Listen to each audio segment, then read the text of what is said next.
Señor, gracias porque tenemos tu palabra por el día de hoy, porque nos has sido fiel hasta el día de hoy. Hemos visto tu mano, hemos recibido tus bendiciones, Señor, y ponemos este tiempo en tus manos, que nos permitas escuchar tu voz, recibir tu consejo, abrazar tu voluntad, Señor, que en esto tú seas exaltado, en el nombre de Jesús. Amén. Apocalipsis. La semana pasada, o la antepasada, no recuerdo cuándo, bueno, la última sesión, nos quedamos con un juicio muy fuerte. Es decir, em, hubo dice en el verso 13 del capítulo 9, ¿no?, que es lo que vimos la anterior semana, que el sexto ángel tocó la sexta trompeta y, y se desataron cuatro ángeles y luego un ejército que iba a matar a la tercera parte de los hombres y los que no murieron, dice en el verso 20, eh,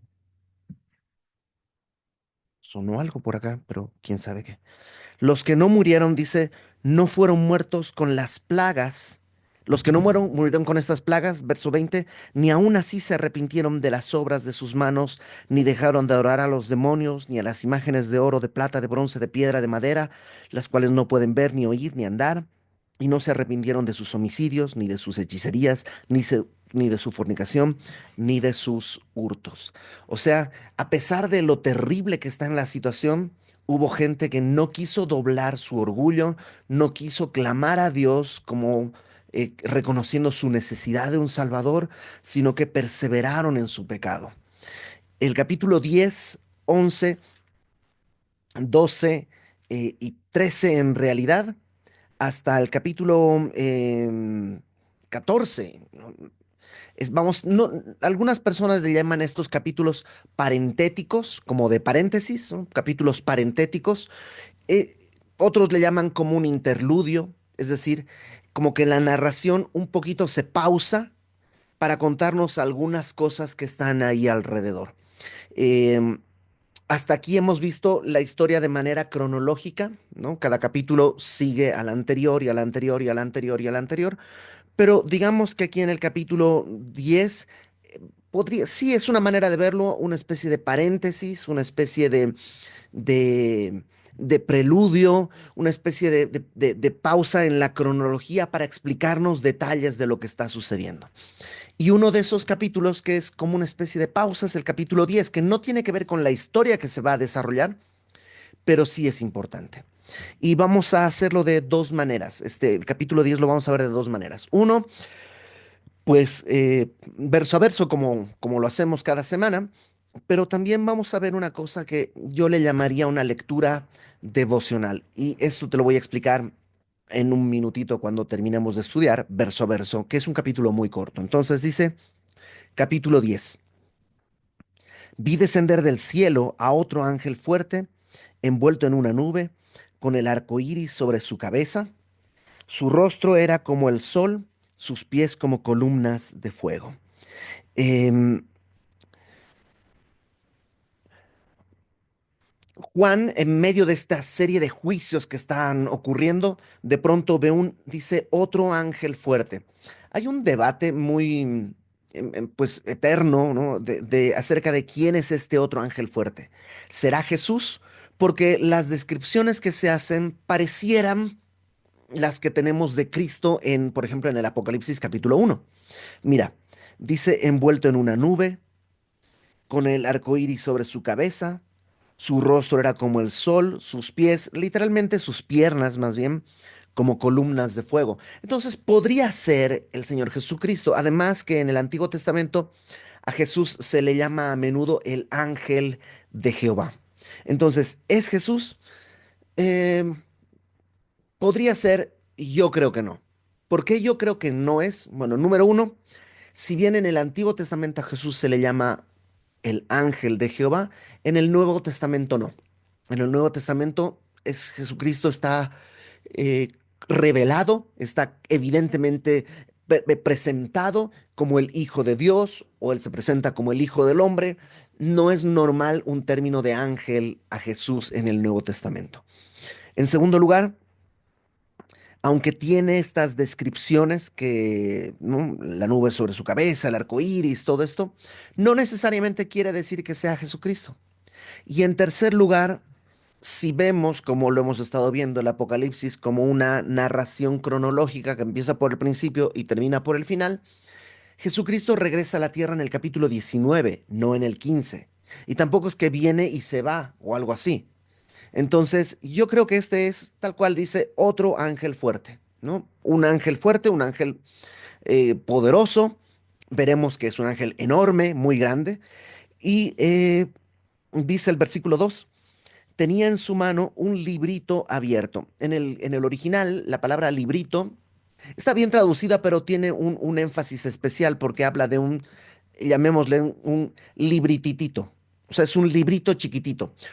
Por supuesto, no es un libro como nosotros los conocemos, ¿no? Como con tapa y eso, sino es como un rollo.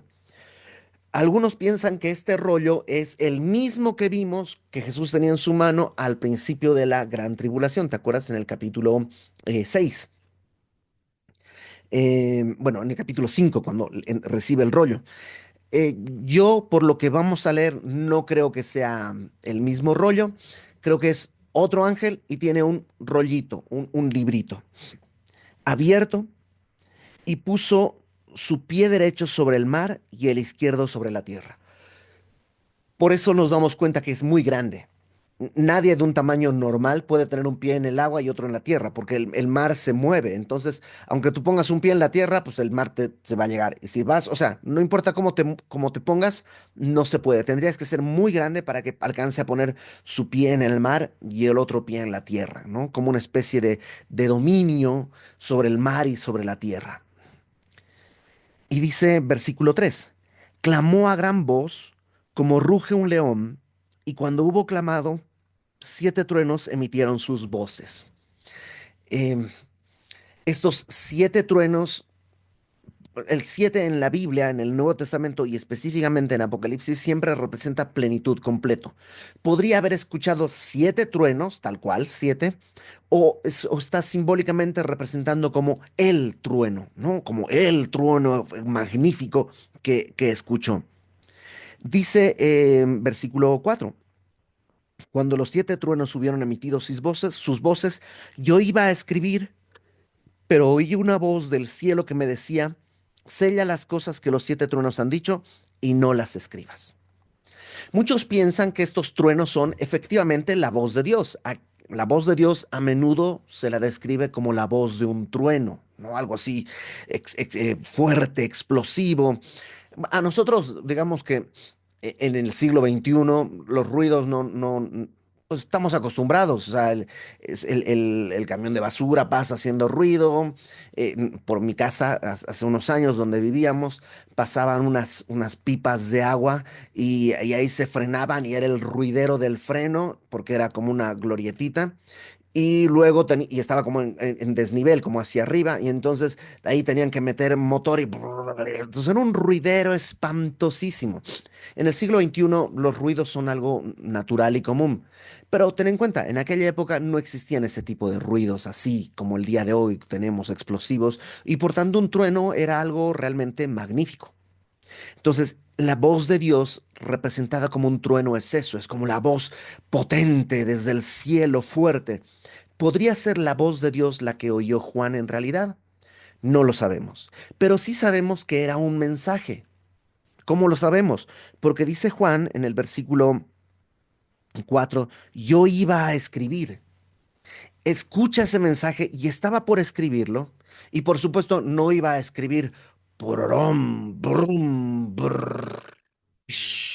No, era un mensaje lo que había ahí y que Juan escuchó y lo consideró importante como para poder registrarlo, pero escucha una voz desde el cielo que le dice: no escribas, o sea, sella, cierra, no escribas, no registres, es lo que los 7 truenos han dicho, no las escribas.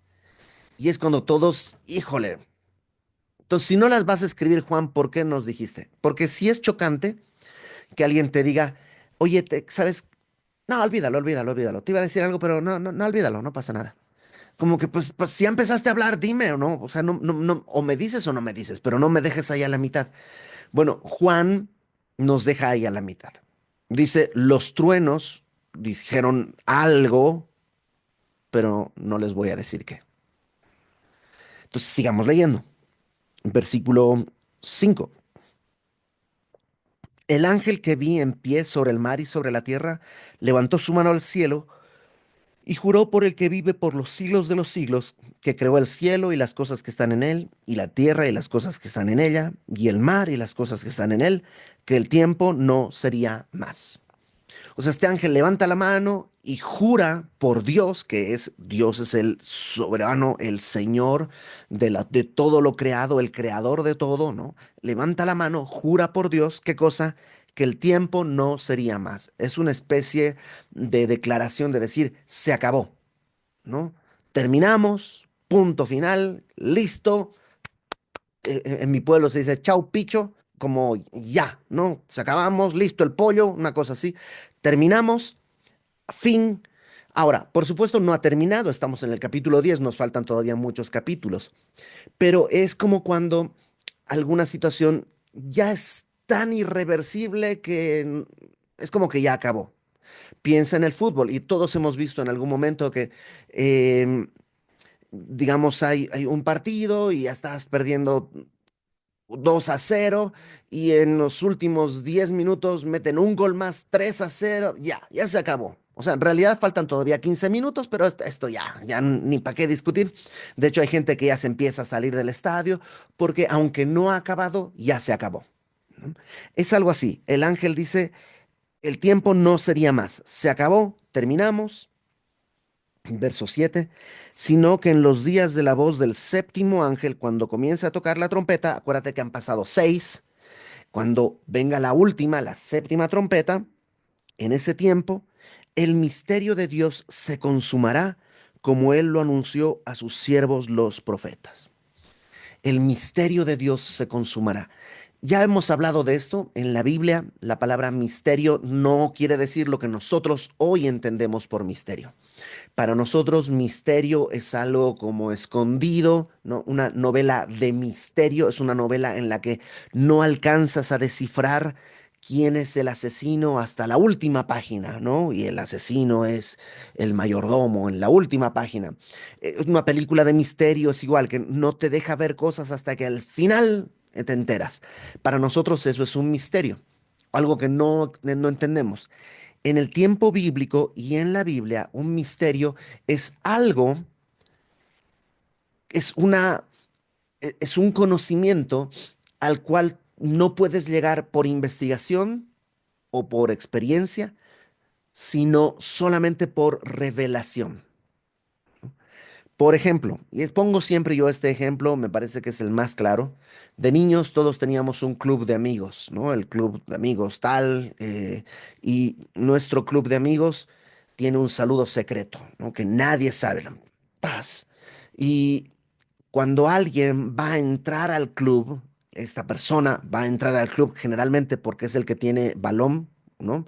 O el que tiene Atari, bueno, en mi época, ¿no? El que tiene PlayStation el día de hoy, ¿no? Ese ya lo incluyes al grupo porque conviene que esté. Cuando entra al grupo, le enseñas el saludo secreto. Eso es, le estás dando el misterio del grupo. Ese es el misterio. Las religiones mistéricas eran esto, religiones en las que a través de un rito de iniciación se te entregaba el misterio, ¿no? Lo escondido, que no lo ibas a poder investigar, no lo ibas a aprender de otra manera, te lo tenían que revelar. Bueno, eso es esto. El misterio de Dios es algo que no tenemos acceso de manera natural, no es un conocimiento al que podemos llegar por investigación, sino es algo que Dios revela, es el misterio de Dios. ¿Y cuál es el misterio de Dios? Bueno, en la Biblia, y eso te lo dejo de tarea, no nos va a dar tiempo hoy de ver, hay varios pasajes donde se habla del misterio. Uno de ellos es, por ejemplo, en el capítulo 11 de Romanos, se nos dice que el misterio de Dios en ese momento es que ha ocurrido a Israel endurecimiento en parte. Es decir, que el pueblo de Dios está en parte endurecido. No todos y no para siempre, pero sí hay un endurecimiento. En otro momento, Pablo también le menciona como misterio la iglesia que es Cristo en los gentiles, la esperanza de gloria. Eso era un misterio. Nadie se hubiera imaginado que los gentiles, que no estábamos en el pacto, que no somos judíos, que no éramos parte del pueblo de Dios, de pronto somos parte del pacto de Dios, de un nuevo pacto, que somos parte del pueblo, de un nuevo pueblo que Dios está haciendo. Y eso también es un misterio. Bueno, todo lo que Dios ha revelado en la palabra es un misterio, es algo que Él nos ha querido revelar y dice, se va a consumar. ¿A qué se refiere? Todas las profecías apuntan a ese momento en el que Cristo va a cumplir la promesa de regresar, instaurar su reino en la tierra. Y dice, en los días del séptimo ángel, eso es lo que va a suceder. El misterio de Dios se consumará, como lo anunció a sus siervos los profetas. Verso 8. La voz que oí del cielo, esta que le dijo, no selles el libro, más bien, sella las palabras de los truenos, ¿no? Esta voz habló conmigo otra vez y me dijo, ve y toma el librito que está abierto en la mano del ángel que está en pie sobre el mar y sobre la tierra. En mi mente eso es algo casi, no gracioso, pero sí muy curioso, porque Juan es chiquitito, bueno, una persona normal, pero el ángel es enorme. Entonces le dice esta voz, dile que te dé el librito. Entonces Juan tiene que ir con el ángel enorme y decirle, oiga, don Ángel, que si me puede dar el librito, por favor, o no sé, pero tiene que pedirle que le dé el librito. Y dice verso 9, fui al ángel diciéndole que me diese el librito.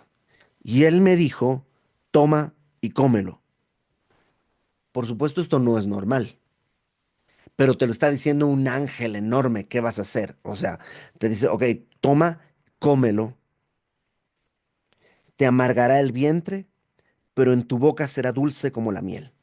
Entonces tomé el librito de la mano del ángel y lo comí, y era dulce en mi boca como la miel, pero cuando lo hube comido, amargó mi vientre. ¿Qué es esto?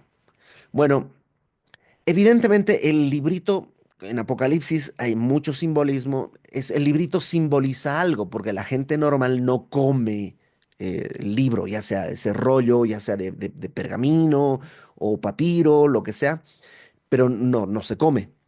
Entonces, ¿a qué se refiere? Yo creo que este rollo, este librito es esencialmente la palabra de Dios. Puede ser, algunos piensan que es todo lo que ha quedado escrito, algunos piensan que es el libro de Apocalipsis, no lo sé, pero creo que tiene que ver con la palabra de Dios. ¿Por qué? Porque mira cómo termina esto. Después que lo hubo comido, él me dijo, verso 11, es necesario que profetices otra vez sobre muchos pueblos, naciones, lenguas y reyes. Después de haber comido esto, ahora se le manda a profetizar, que es el proceso natural en el que uno hablaría de parte de Dios. Primero tienes que comer la palabra de Dios para luego poder exhortarla, declararla, proclamarla, que básicamente es eso lo que se le pide, que profetice sobre muchos pueblos, naciones, lenguas y reyes.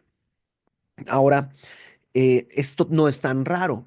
Ezequiel también tiene un momento en que le dan un rollo y lo tiene que comer. Jeremías también habla de comí tus palabras, dice Jeremías.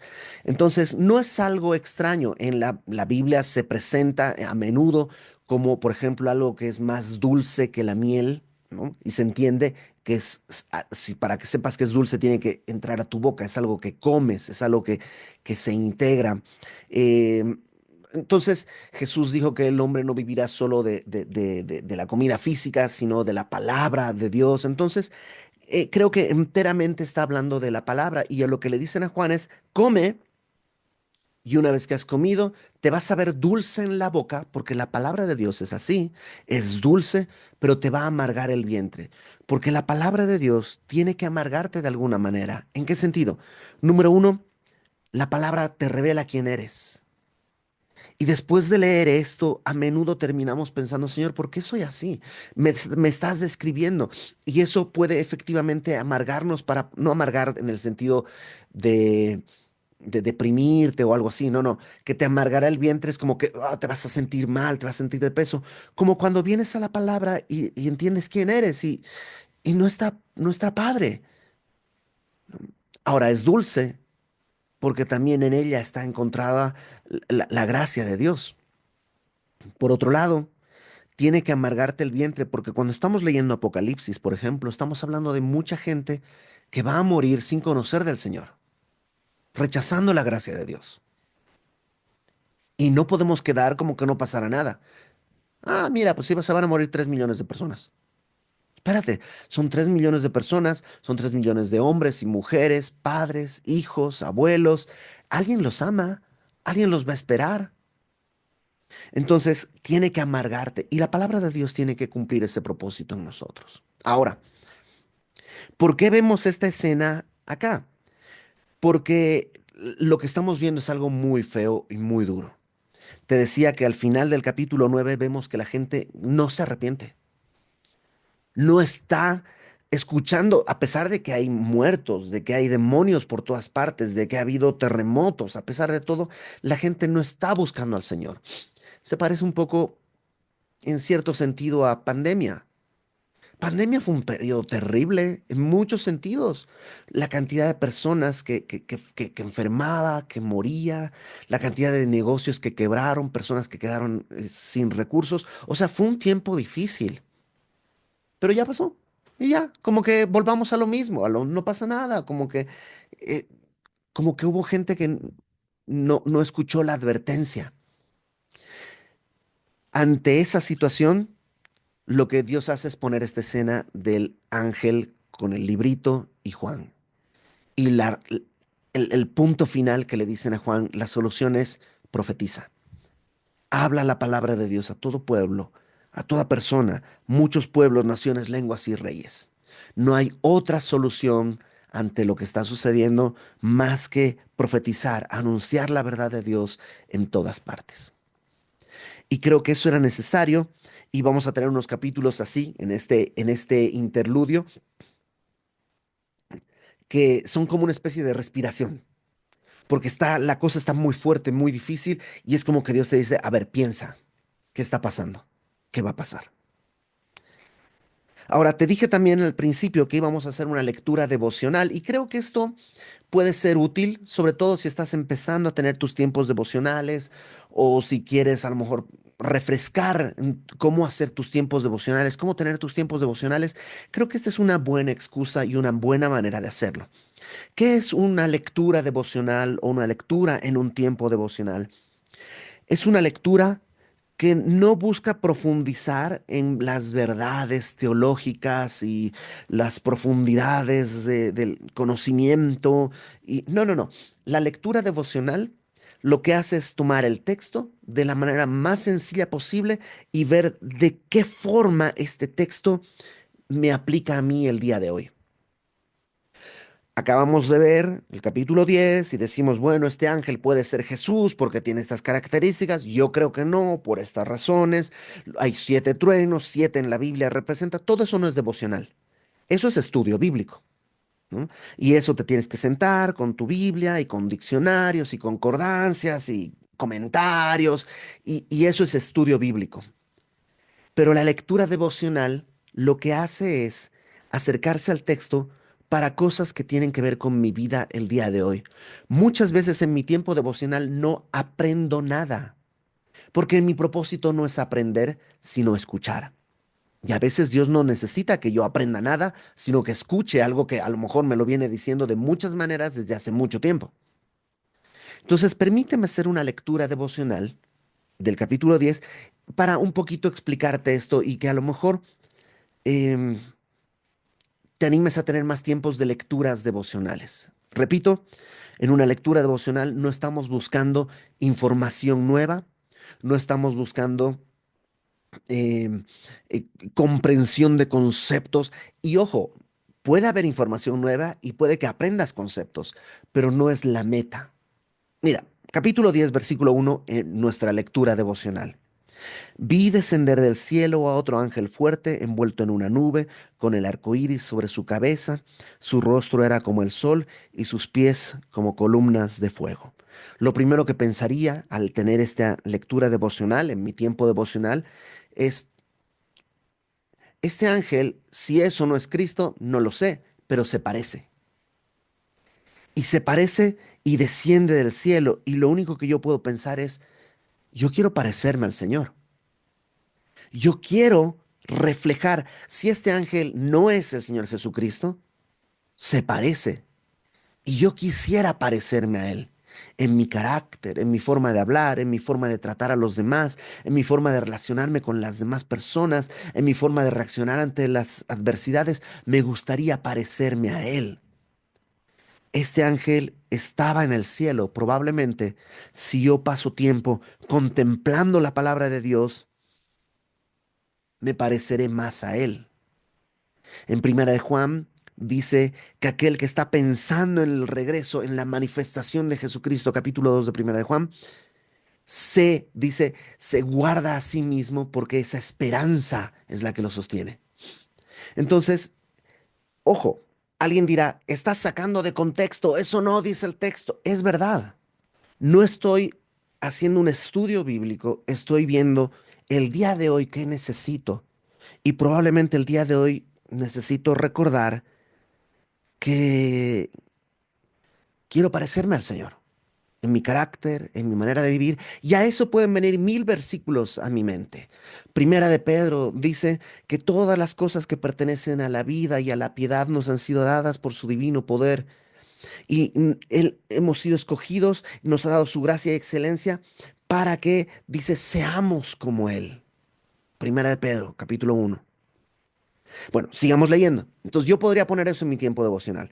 Versículo 2.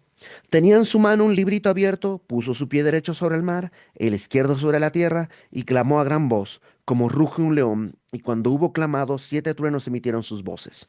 Y cuando los 7 truenos hubieron emitido sus voces, yo iba a escribir, pero una voz del cielo me decía, sella las cosas que los 7 truenos han dicho, y no las escribas. En mi tiempo devocional probablemente pondría, ok, hay cosas que Dios no quiere que yo sepa, que Él sabe, que Él conoce, que podría decirme, pero no quiere que yo sepa. Y tengo que estar conforme cuando Dios dice, esto no necesitas saber. Tendrá sus razones, y sus razones serán siempre más sabias que lo más sabio que podría ser yo. A lo mejor también puedo poner que hay personas a las que Dios decide revelarles cosas y a mí no. Y está bien, Dios tiene el derecho, la libertad y el poder de hablar con sus hijos, cada uno conforme a lo que Él quiera. Y una cosa más, podría pensar que Juan ha visto muchas cosas, ¿no? Ha visto milagros, ha visto demonios, ha visto todo esto, pero de pronto es como que Dios le dijera, quiero hablarte también a ti, no solo para que a través de ti hable a todo el mundo, que es lo que vamos a hacer con el libro de Apocalipsis, todo el mundo está leyendo, sino que quiero hablarte a ti. Y eso a mí, por ejemplo, me pega mucho porque parte de mi trabajo es estudiar la Biblia para enseñarla. Y yo podría caer en la trampa de estudiar para enseñar, leer para enseñar. Y entonces es como un mesero que nomás recibe la comida y la lleva, pero me voy a morir de hambre. Y a lo mejor Dios me está diciendo, Ibert, tú tienes que comer. Tanto como las personas que van a la iglesia y se sientan y escuchan y tomas notas, tú, Iber, ¿hace cuánto no estás sentándote a leer, a escuchar, a tomar notas? Y entonces eso podría poner en mi tiempo devocional. ¿Te das cuenta? Estoy yendo más, no estoy viendo el significado del texto como... No, no, no. En mi vida diaria, esta lectura devocional es lo que me empieza a dar luces de lo que Dios me está queriendo decir. Continuemos. Versículo eh, 5. El ángel que vi en pie sobre el mar y sobre la tierra levantó su mano al cielo y juró por el que vive por los siglos de los siglos, que creó el cielo y las cosas que están en él, la tierra y las cosas que están en ella, el mar y las cosas que están en él, que el tiempo no sería más, sino que en los días de la voz del séptimo ángel, cuando comience a tocar la trompeta, el misterio de Dios se consumará, como él lo anunció a sus siervos los profetas. Y en esta parte yo podría, en mi lectura devocional, pensar, bueno, número uno, recuerda que Dios es el creador. Todo lo que hay, Dios lo ha creado. Todo lo que existe es sustentado por Dios. Por tanto, no te preocupes, no te angusties, Él tiene el control. Él tiene un misterio que va a consumar en el momento correcto y en el tiempo perfecto. Puedes descansar en los tiempos de Dios. Él no está desesperado, Él no está correteando, a Él no se le hace tarde. Él tiene todo bajo su control. El creador de todo sigue siendo el Señor de todo también. Verso 8. La voz que oí del cielo habló otra vez conmigo y dijo, ven y toma el libro que está abierto en la mano del ángel que está en pie sobre el mar y sobre la tierra. Fui al ángel diciéndole que me diese el librito y me dijo, toma y cómelo. Te amargará el vientre, pero en tu boca será dulce como la miel. Entonces tomé el librito de la mano del ángel y lo comí, y era dulce en mi boca como la miel, pero cuando lo hube comido amargó mi vientre. Y él me dijo, es necesario que profetices otra vez sobre muchos pueblos, naciones, lenguas y reyes. Y ahí nuevamente podría reflexionar acerca de mi relación con la palabra. Puedo conocer la palabra, puedo leer la palabra, puedo escuchar acerca de la palabra, pero si no la como espiritualmente, voy a morirme de hambre, de inanición, de desnutrición. Necesito que la palabra entre en mi vida. La comida es algo que se integra a tu cuerpo. Si yo me pongo un parche, un sticker, una cosa así, eso no está en mi cuerpo. Me lo puedo quitar o lo puedo poner. Pero la comida, cuando entra en tu cuerpo, se convierte en tu piel, en cabello, se convierte en células, en sangre, se convierte en algo que está, no, no está contigo, es parte de ti. Y la palabra tiene que hacer eso. Y a lo mejor podría decir, tengo tiempo que la Biblia solo es una fuente de información. O en mi caso podría decir, la Biblia es mi fuente de trabajo. Y no estoy viviendo mal, no estoy en pecado, no estoy haciendo nada, nomás no estoy comiendo de la palabra. Y puedo llegar y presentar un mensaje, bueno o malo, eso da igual. A mis ojos, a mi vida, la palabra no existe. Aunque la presente maravillosamente, digamos, la palabra a mi vida no existe. Si no la como, no existe. Y me voy a dar cuenta de eso, porque la palabra debe ser dulce, pero también debe llevar amargura. Tengo que darme cuenta qué tan terrible es mi pecado, cuánta gente he lastimado. Tengo que darme cuenta cuánta gente, me tiene que doler el pecado de otras personas, me tiene que doler lo que está pasando alrededor. Y por último, cuando dice es necesario que profetices otra vez sobre muchos pueblos, naciones, lenguas y reyes, no es posible profetizar, hablar la palabra de Dios, llevar el evangelio, si tú antes no has comido de la palabra. Si tú antes no has comido de la palabra, es imposible que puedas hablarle a muchos pueblos, naciones, lenguas, reyes, nada.